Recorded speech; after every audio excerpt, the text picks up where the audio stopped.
Hi everyone, and welcome back to another episode of Voices of Western. For those of you who are perhaps first-time listeners, this is the Humans of Western podcast. Before we begin, be sure to follow us on our various social media platforms, including Instagram at humans_western, our Facebook page, and our new TikTok account at Humans of Western. My name is Madison, and I'm joined by my co-host Hossein, who will take it from here. Perfect. We're so excited to be inviting our guest today, Gabriella Teixeira. She's a graduate from a Western University with a degree from FIMS. And I will say that she has been quite on a long journey, lots of things, and definitely not afraid to take the unconventional route, especially transitioning from, like a degree from FIMS into startup, into podcasting, and so many different things that we'll be talking more and more about. Gabriella, I will pass it on to you.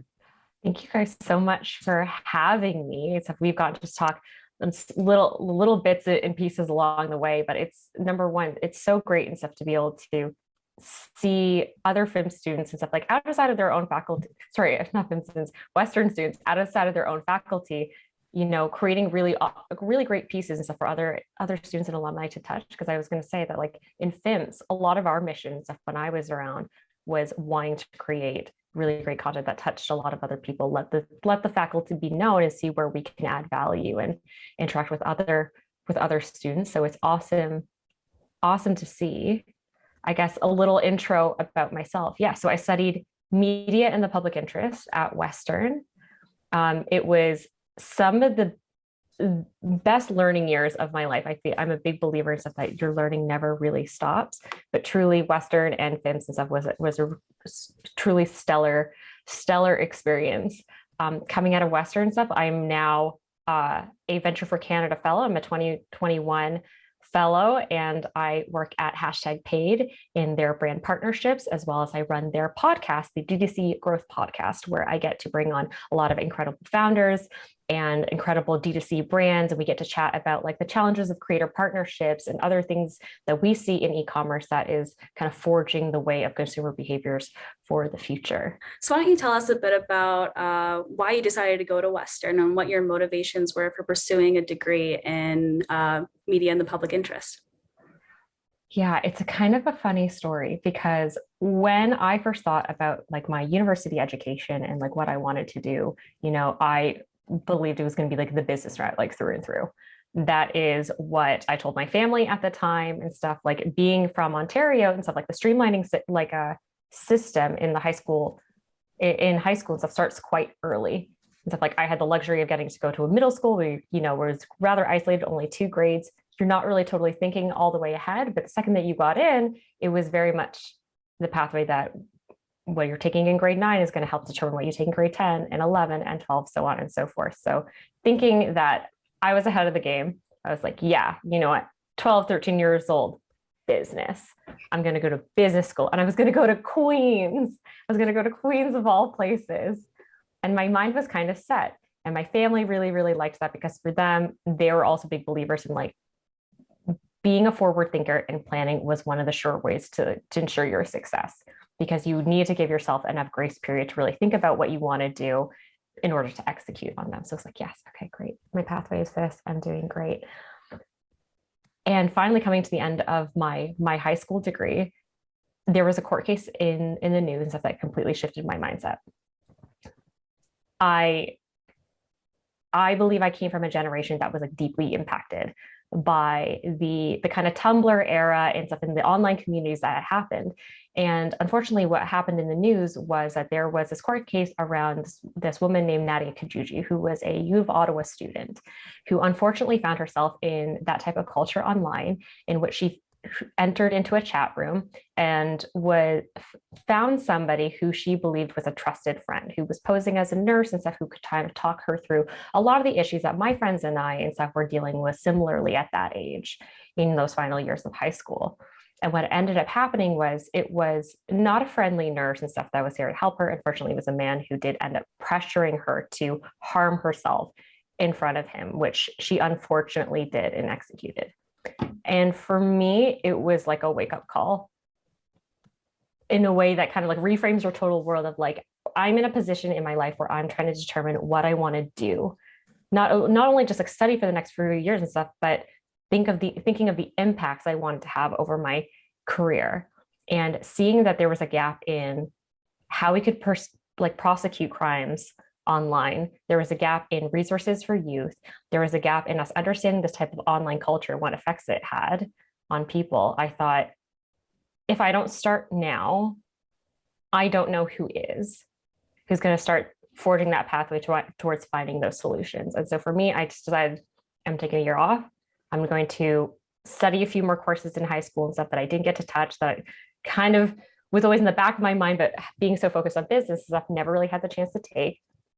Try to find a program that kind of hits both sides of like that kind of public policy, that kind of digital culture exploration, that kind of like creative solutionings. And for me, that was FIMS. That was specifically media in the public interest. And that is really what I feel like led me to like Western's door. And although it was a really harrowing experience to kind of think back of like how quickly can shift like your motivations and intentions, I'm very grateful for the fact, because I definitely think it set me on the path that I am on today. One thing that I would love to learn more about is, you mentioned your family wanted you to have some sort of plan, a 5-year plan. How was their reaction to your initial thoughts about pursuing a gap year? I think like when you have a family, that I feel like any relationship in your life, when you're asked for a 5-year plan, it's because oftentimes they're looking out for you. They mean very well. But when people ask you that 5-year plan, they're often asking stuff like, how can I help you? What are the things that I need to do to support you on that journey? And that support from your family often comes in like time and resources. So in one breath and stuff, like I'm so grateful and stuff that my family was thinking so ahead for me and wanted me to think in the same way. But it was certainly, I think, a very, very, very difficult experience for everybody to essentially have to switch plans at the last minute, right? Because everything that we've been doing like collectively and stuff was going towards this moment. And it's really, really hard to tell your family that, hey, I'm thinking of this very exciting career in business, but I see this pain in the world. I see this problem, and I'm not really sure how we're going to figure this out or what it means to pursue this. But I think it's important for me to do, because I feel like ultimately your family, they want you to be successful and they want you to be taken care of.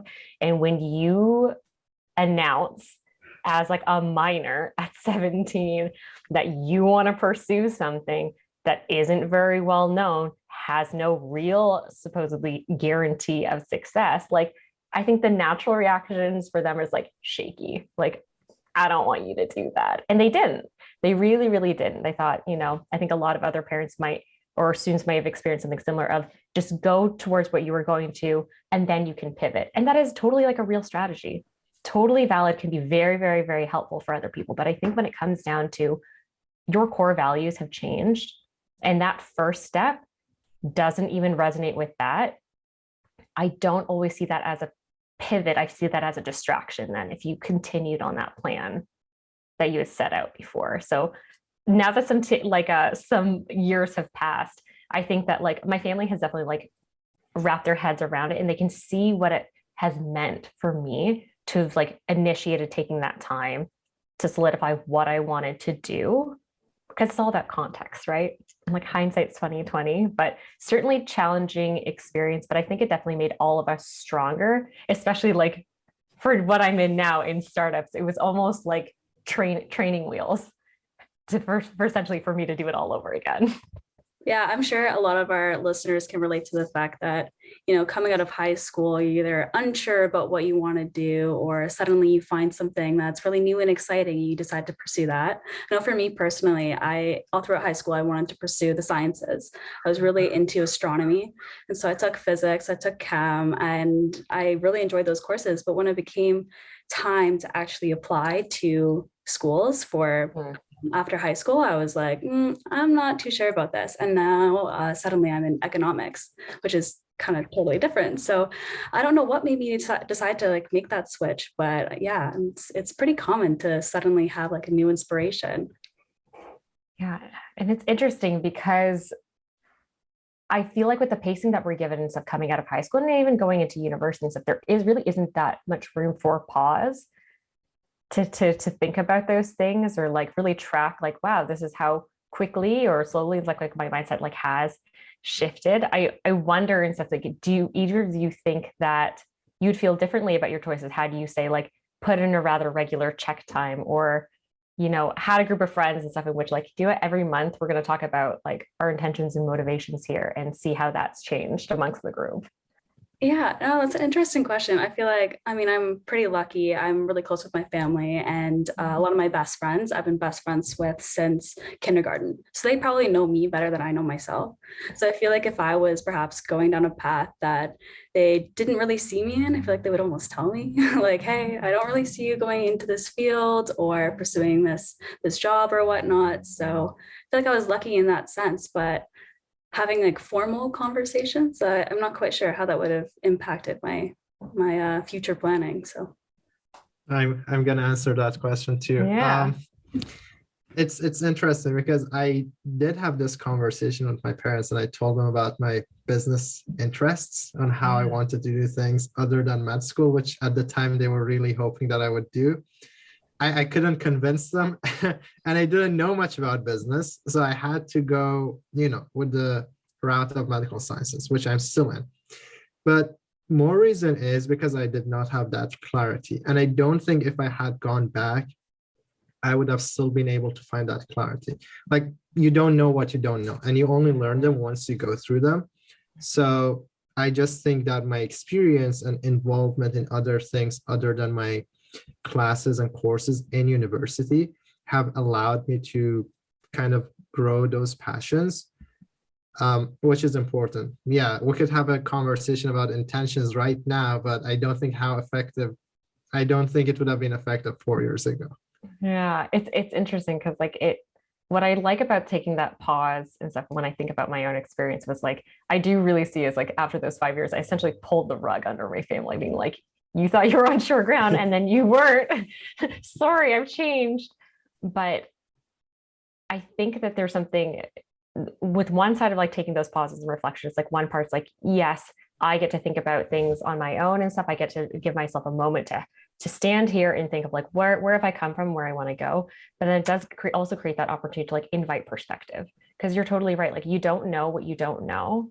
And it can be really, really hard and stuff also for our friends and family to tell us, hey, I see you're going down this path. I don't quite understand. And there's all these other little moments that can happen, stuff that can rather encourage or discourage them from having those conversations with you. But when you do set those moments, I wonder and stuff, if I would be a different person, or that experience would have been different for like, say, my mother, had I had like a regular time being like, where I'm inviting perspective and it's just about like us having a discussion and us just learning from each other. Maybe one of our listeners and stuff can run the exercise or the experiment and let us know in a year. I also feel like in some strange way, having experienced the pandemic, I feel like we all got a chance to kind of sit back and pause and kind of reevaluate like what we're doing and our motivations. And so I feel like that was perhaps an opportunity to kind of do something like that, question, what we're really doing. Oh yeah, totally. So let's talk about this then. You're at Western pursuing MIT, and 2 years in, I think you come across creating your own internship and working in the startup community. Can you tell us a bit more about that? Yeah, no, it was wild. It's because I feel like in your first year of MIT and stuff, it's a lot of unpacking about what you know, which is ironic, right? Because I thought that coming into it was like, my views have radically changed coming out of high school, and I'm going to learn all of the things. And then MIT says, no, we actually need you to unlearn the things first. Unlearn the things, and then we help you learn the things. And so that first year, unlearning all the things and stuff really kind of helped me open up my mind to how do we tackle problems and when can we start solutioning? Because I think like my preconceived notions of going into high school and university was that I'm investing time and resources into myself in order for me to get an education to understand how to work in this world properly. Properly being like the worst word I think that you can like tell your younger self. I think I would have loved to have just work in this world, period. And work in this world, just work, because now we're seeing like a lot of this world and stuff, we're not just creating like physical products. A lot of it is digital as well. It's hard for us to kind of conceive how much time it really takes to build those things or have interventions and stuff. Like I feel like coming out of the generation that I was, when it was things take 4 years, things take time to build things in I don't want to say the real world and stuff, just like, yeah, in the material world. And so coming out fresh and stuff out of first year, where it's like, okay, in many ways, like the world is your oyster because you've just unlearned all these things. Why can't I go this way? Why can't I go that way? And it was really just kind of like funny happenstance and stuff that I got kind of like my first opportunity in startups. And stuff like, and I'm eternally grateful that it happened. I wish there were more regular interventions where that could happen for more people, but I think that sometimes the way you find things is the way you find things, kind of determinant of like what the culture was there. And so, and very luckily, the culture that I was entering into and stuff was taking a lot of chances on young people with different perspectives. And so my first startup was called Raise Your Flag. They were a startup that was going through an accelerator program called the JOLT program from the Medical and Related Sciences building, so Mars. And for me and stuff, that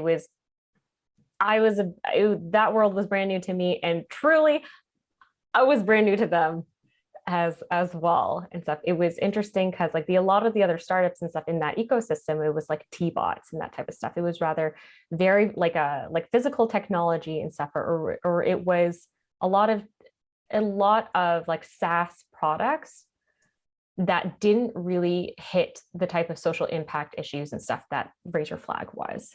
And so Raise Your Flag's mission and stuff in essence was like, how might we help youth from their kind of definitions of like 14 to to 25 and stuff, like land their dream career without going to university or college. And I saw a really great opportunity because in MIT, we were just taught stuff like we can roll things back and we can imagine a new way of doing things, solutioning and stuff with the right medium. And I think it's like going through like the experience that we did in high school, talking about like streamlining. It's like from a very young age, I was like, this is a very interesting medium. Finding things online, stuff, connecting students and stuff to employers to forge like their own paths. It's a different way of learning what the industry has to offer you, and it's a different way of learning about your talents and strengths and how to build on those. And so for me, coming out of MIT and stuff, I think I was able to provide them a fresh perspective of this is the way that we can show stories. This is how we can use social media. There's another way of connecting people, their personal values and stuff to what they were doing. That was at the time and stuff, it was starting to bud, like people were starting to do social media, but it's not in like the kind of paid ads and stuff that we see now, or the types of like how well connected people can be at like spreading messages. So it was still kind of like the Wild West, but it was truly an incredible experience to really be put to the test of like every day you were experimenting, trying something new, and a lot of things failed and a lot of things did work. So I can't recommend Western students starting out in startups like enough. I really liked what you mentioned about the impact, because usually internships, programs, whatever you apply to today, they require you to be either a student or graduated with a bachelor's degree. Mm-hmm. But this seems like such a cool opportunity for someone who didn't go to college, especially at the time where so many are rethinking their choices and rethinking about, well, is it worth it to go to the college nowadays or university? Mm-hmm. Yeah. And I think it's really important for organizations and even employers to kind of think about that going forward, because like the reality is and stuff, like for a lot of the grads who are coming out, or not even just the grads, a lot of people at their life stage right now, I know there are a lot of people who didn't want to complete school in the past 2 years. A lot of the time the resources weren't there. The opportunities they were looking for were not there for those students who came in who really want to work in internship, or those required them to be in the field. Online school wasn't going to do it for them. Like, it's great. It's really, really great if they found a pathway that added value to their life and experience and they were able to do that. I think it's awful when we punish a lot of young people, if we punish people, period, for not following the track, right? Because like I see that person and stuff who say they didn't finish their degree or decided to switch degrees and say skipped out on an internship that they would have had and stuff. Like it's awful to punish them for finding a way forward just because it wasn't the model of success of what they saw previously, because ultimately that person probably has a lot of really great experience and probably got a better experience or a very diverse experience that allows them to operate better or in a different way and stuff that can add value down the line in the ways we weren't expecting. Yeah, that sounds like a really important initiative. So just out of curiosity, is this still something that's around today, or? I believe our co-founder and stuff, like while he had spent a lot of incredible time there and stuff, I believe they were able to kind of pivot and stuff their operations to be able to appeal to a number of different industries. So while Raise Your Flag itself in its original operations when I was there and stuff, I don't think is quite in the same state. I do believe a lot of the mechanisms and stuff that they had developed is being thrown into a number of other types of ventures. So that's kind of the other beauty of like startups, is that I think it's a very good way of not wasting. Like, I don't think of an experiment as really a waste and stuff, or like even a startup that's around for a short amount of time before like it pivots, because you not only do founders get to learn, your teams get to learn, but the industry gets to learn as well, and it's be able to find like new value somewhere else. And now, if you would think about post-graduation, fast forward to the day you graduated at Western, many people are in this position where they graduate and have really no plans moving forward, or at least want, a year or two to just figure out what it is that they want to do. You did pursue some freelancing work. How was that experience for you like? I think, well, first and foremost, I think everybody who wants to take time to figure out what they want to do, understand what those 4 years or 3 years or however amount of time and stuff has meant to them. Like, I think that's one of the best first steps, one of those critical first steps that I think everybody should take. Freelancing is a very interesting world that I do not feel like as young people we're often introduced to really, really well. I think a problem from that also just comes from the industry itself, of freelancers not talking to each other, or freelancers not talking to people who are at kind of like those early stages of their career in their education, trying to figuring out like really what does it do for you. I think what I wish I was introduced to at the beginning was that like full-time, part-time freelancing, thinking of those as like puzzle pieces that can fit into your plan and stuff. Like, I think I was introduced to the idea of like a job coming out of school as this like track that you get onto, opposed to a puzzle of different tools I can build into myself to create the picture that I want. So freelancing for me was an interesting experience, because like in many ways it did fill that tooling that I needed at that time. Being a person who had, I don't know if it's like career fear of commitment, but like I was really, really terrified that I would get locked into a path, because everybody tells you you're doing this for 4 years so you can specialize in something niche and stuff, so you appeal really, really well to an employer. And as a young person, I was like, that's freaking terrifying. Like, man, like we talk about like all the importance of personal branding right now and stuff, but as a young person and stuff, like that's a lot to ask of you. That's really a lot to ask of you and stuff, of like plan your 4 years stuff to be this one product at the end. And so with that type of fear and stuff, I saw freelancing as like, here's some like short-term commitments that I can make to, that doesn't establish myself as like one thing in the industry. Because I think a big fear back then for me was, if I establish and brand myself as this, does that close the door for me for other employers when they look at me? But if I did contract work, my philosophy was that like I can put a lot of really great experiences under my tool belt. And it's almost like it opens up people's minds about you because you're not one thing. Some people do that with freelancing, but like that wasn't my goal. And so I saw that as like a cushion that gives me essentially a bit more of a runway, that I'm not locked into something. The problem with that is freelancing can be like the Wild West, right? Like, you are responsible for finding your opportunities. You are entirely responsible for the work product that you come out of it.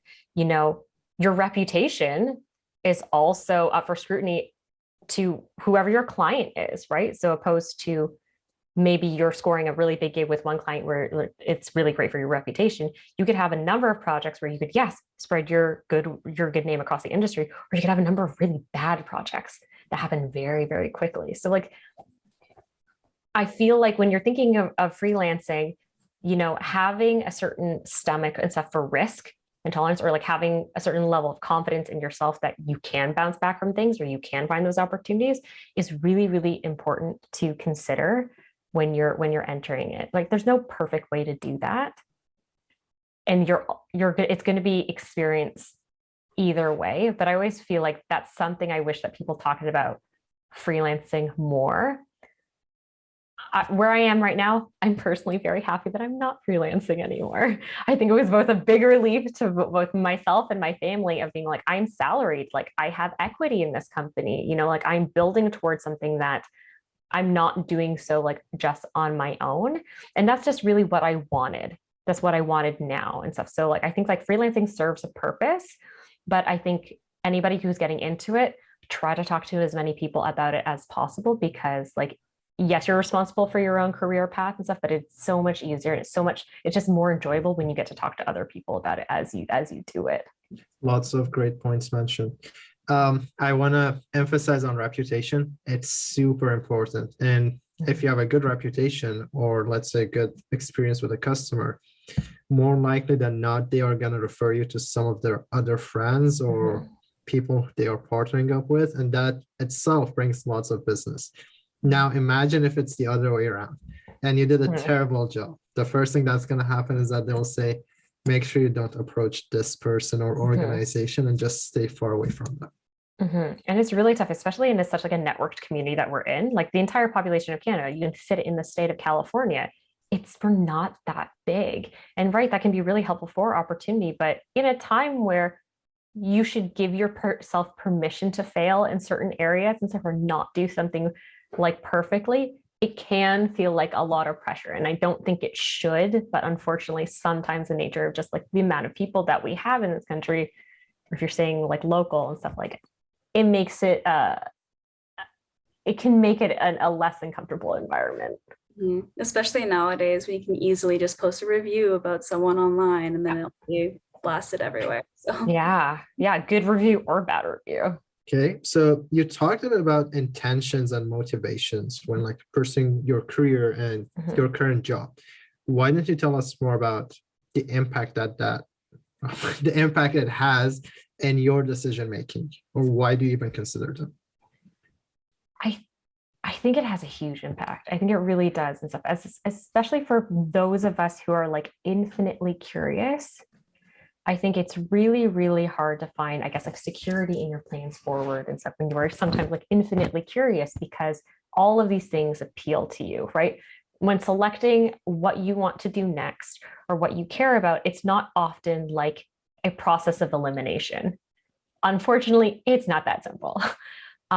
But being able to kind of sit back and look at your intentions and your motivations and stuff is, I feel like, one of the best tools to help you through any type of like ambiguous situation. And life is incredibly ambiguous for a lot of us, right? Like the world, like the economy that I inherited when I first got out of school versus the economy that you guys are inheriting is very, very different and stuff. Like I'm sure that your values have probably changed and stuff over the past few years too, by virtue of like you guys having to learn to adapt, as well as like knowing you guys are going to have to shake up those things and adapt like again.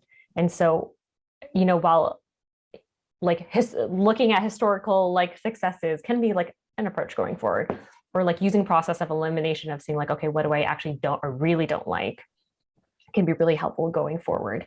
I think that settling in on what your intentions and motivations can be a really helpful tool if you are forced to adapt very quickly, and especially when you don't know when the next adaptation is going to happen. And so I really, really appreciate that. Like Venture for Canada does these chats and stuff, like as a part of the fellowship program and stuff, like we get to talk with a lot of industry leaders.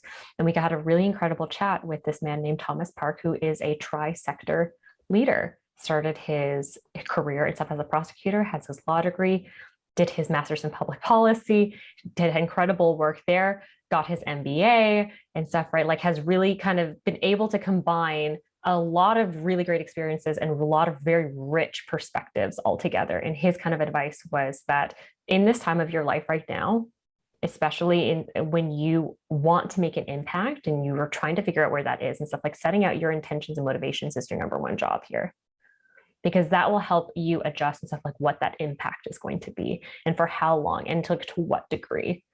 And that, I think, altogether helps you, like us from the person, for us as the people in the driver's seat, determine like what we define as like success. And I think it's just a nice way of like figuring out, like when you're thinking of the pacing of your career, your life, what you determine as a success is another just like helpful tool that helps you feel like satisfied in what you're doing, and also helps bring you clarity of what you want to do next. Also, to mention that the definition of success can change depending on what stage of your career or life you're at. If you're, single, young, it could be very different as opposed to a person who is married and has like children. So I thought that was an important point to bring up as well. Yeah, similar. I was just going to say, I feel like it's never too late to question your intentions and motivations with what you're doing. It could lead on a completely different path, which I think is the most exciting part about it. You mentioned Venture for Canada. So I was wondering if you could tell us more about the program and kind of what the organization does and your participation in it. Yeah, no, I'd love to. With Venture for Canada, it's so funny because I'm kind of coming to the end of my fellowship now, right? So typically the fellowship is like 15 months. And while actively participating in it, like really taking advantage of like the full experience, sometimes I still like have to sit back and off like, oh my God, like I'm a Venture for Canada fellow. Because for me, when I was first introduced to the program, stuff like I was still at Western, and it was my partner stuff. I had done an internship with her in East Africa in the Mwanza region, and she had come from a background of like a dual degree of like environmental science and business, and she was telling me about Venture for Canada and stuff and what she thought this program would offer her and what she would like to do when she got out of it. And at the time and stuff, it seemed like everybody who had been in the program previously was a lot like her, people who had a business degree, who would rather come from Ivy or come from Queens, like Commerce and stuff, or Rotman and stuff, had these very, very prestigious business degrees in order to join this program. And so for me, and coming from MPI and stuff like a budding degree on its own, I just couldn't see the fit. And I really did, although I loved what it was going to expose to her in terms of like startup knowledge and, like practical industry skills. So like, I just didn't see how I would be able to like measure up to that. Some time went on, and, eventually I just thought, why don't I just try? Why don't I just send in the application?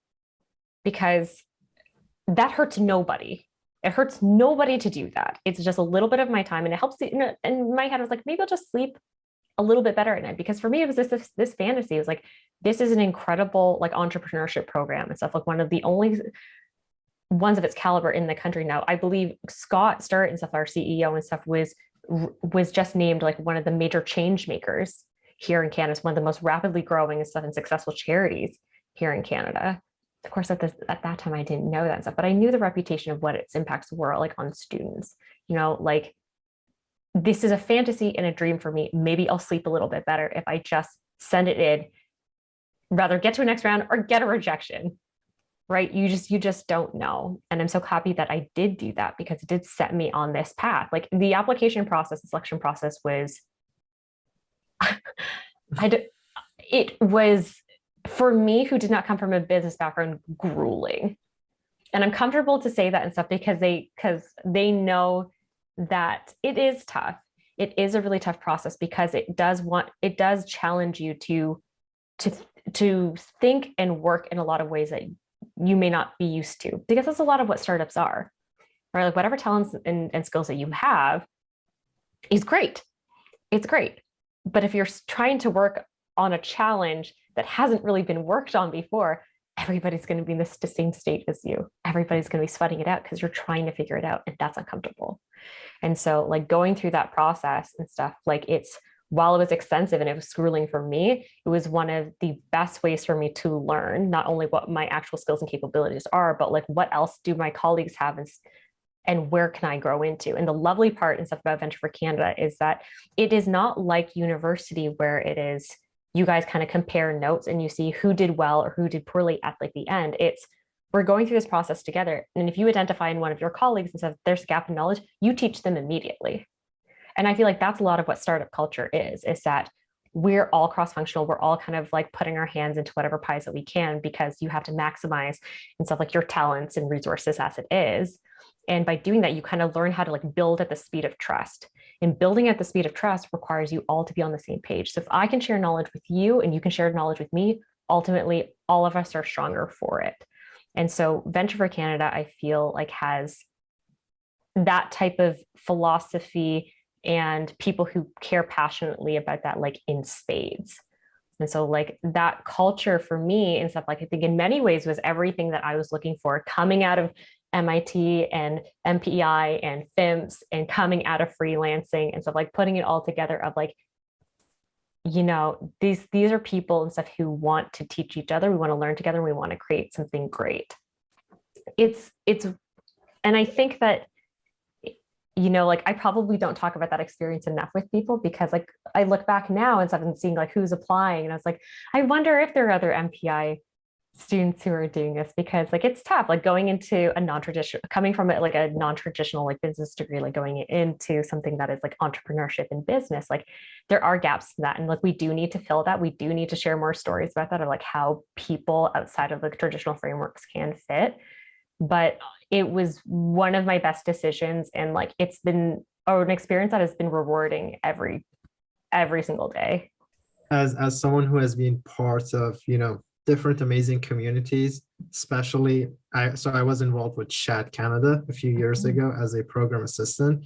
And I really know what you're talking about when you say the importance of community and teaching each other, because you have time to bond really well with each other and create that trusting environment to kind of learn from each other, be vulnerable, which is a huge part of it. And just like find friends who could share the same pathway as you, and some of them, I guess, could end up pursuing their own businesses. Yeah. It's a journey that never really, I feel like never really ends, because I feel like when you get to meet those people and stuff, like they become part of your network and stuff, and you learn from each other consistently and you change consistently. And it's interesting to see, you know, how people change over that process. Like for you, self-hosting, like from my understanding, like you went through that process, that selection process for Venture for Canada as well. Yeah. It was amazing. I love the presentation and how they created a kind of trustworthy and vulnerable community sense in the selection process, which I really loved. It's amazing because sometimes like you're strangers going into it, but like when you learn so much about yourself in the sessions and you get to learn about so much about somebody else, it's funny because like in my selection process, like I feel like I got to identify with some people and stuff like more deeply than my own housemates that I had lived with like for years. But it all just comes down to the design of the setting. What was your intention? What was your motivation going in? And what did you want out of it? So maybe more lessons to learn even outside of a grueling selection process. Right.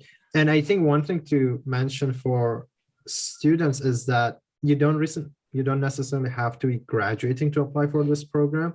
At least based on what I saw on their website, there are opportunities for internships as well, where they will, I think, match you with other companies. Now, correct me if I'm wrong. You probably know more than me.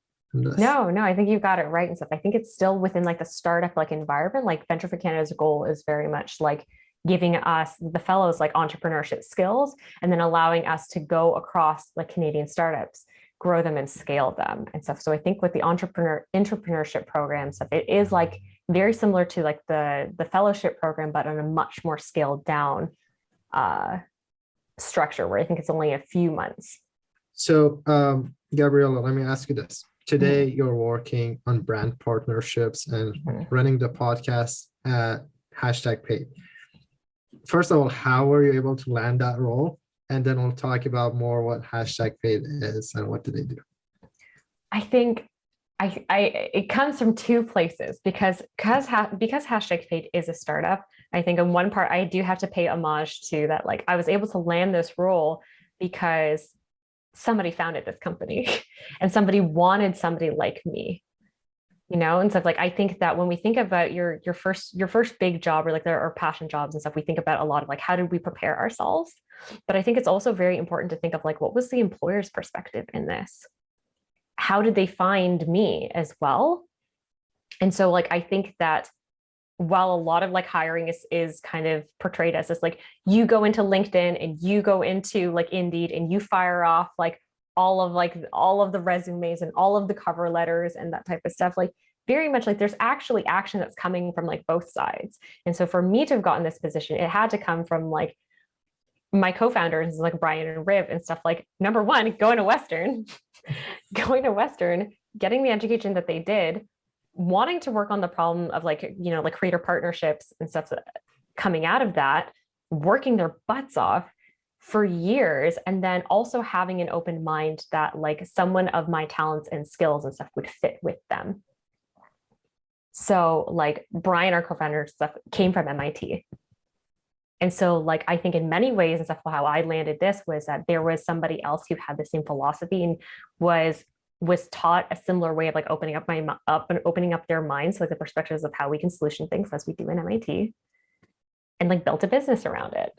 And then so from my end and stuff like that, hashtag paid is, we're one of the fastest growing tech companies in Canada. And they have been a Venture for Canada partner for a number of years now.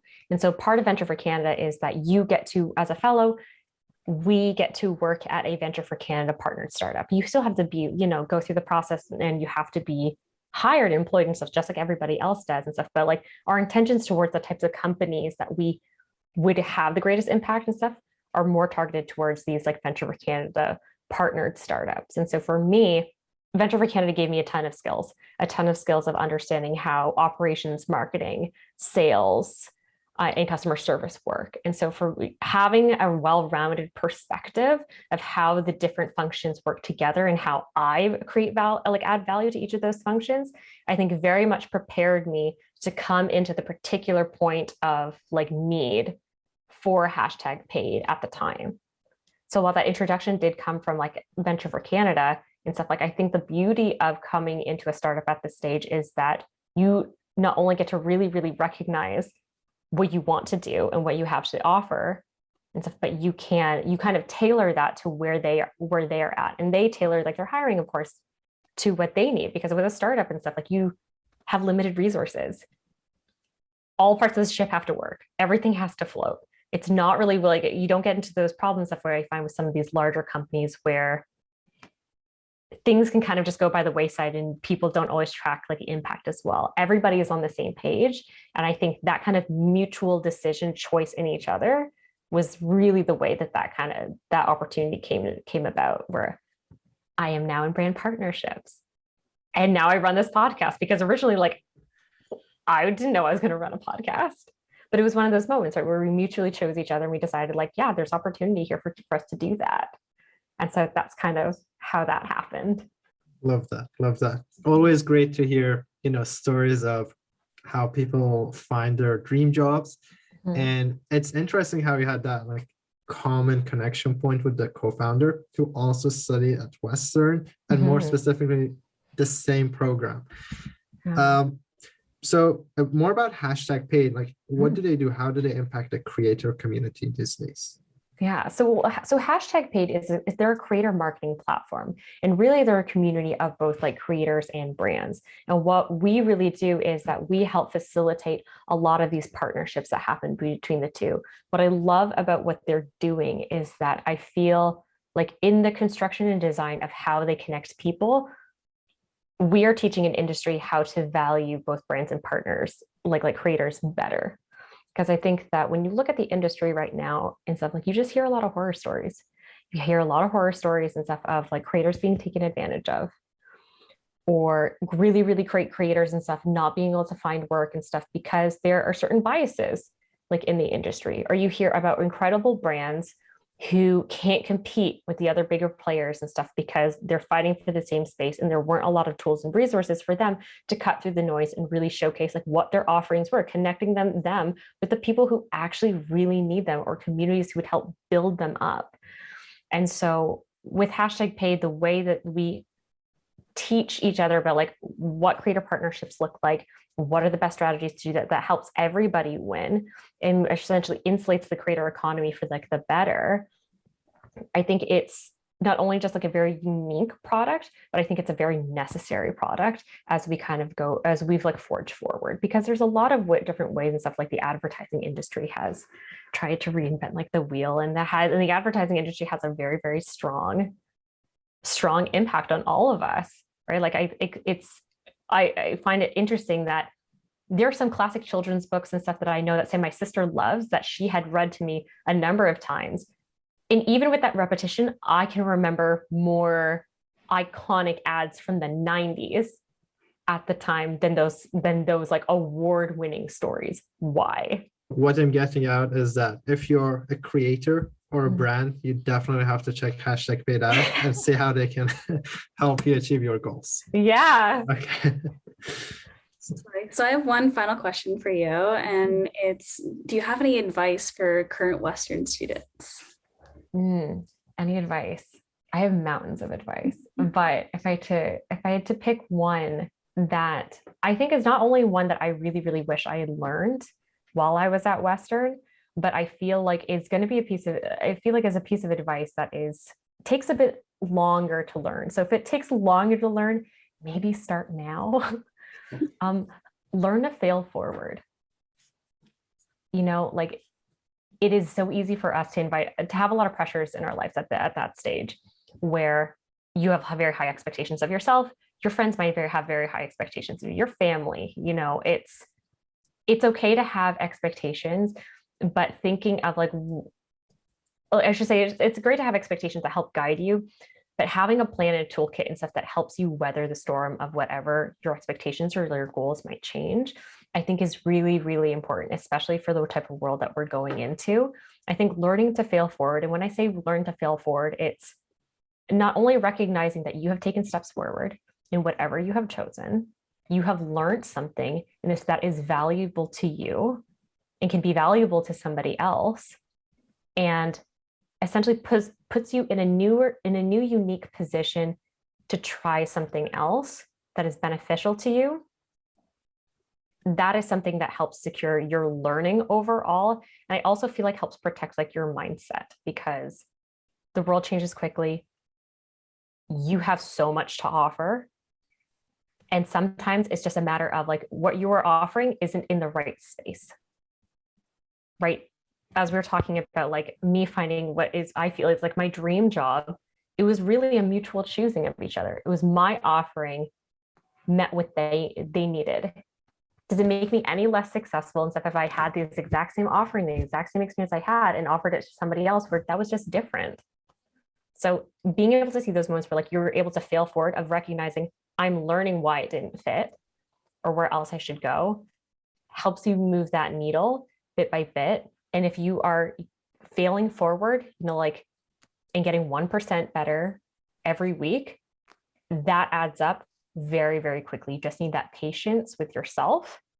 You need to have patience for your career in your life. So yeah, I think that would be my piece of advice. Thank you so much for joining us today. You certainly given a lot of perspective on the startup community, and as you just said, your mindset as you navigate the job market, and yeah, definitely given me a lot to think about. So thank you so much. Yeah, no, it was an absolute pleasure and stuff. I love that you guys run these conversations, and I think this is how we learn. I know my perspective on things is probably vastly different from yours, but I love that this is a launching point for, I think, a lot of people. And I'm just really grateful for the opportunity. Congratulations to you guys for everything that you've done this year. And I'm super excited for where you guys go next. Thank you. Thank you very much for joining us today, Gabriella. And to our listeners, thank you so much for listening to this episode of Voices of Western. And we'll see you next week.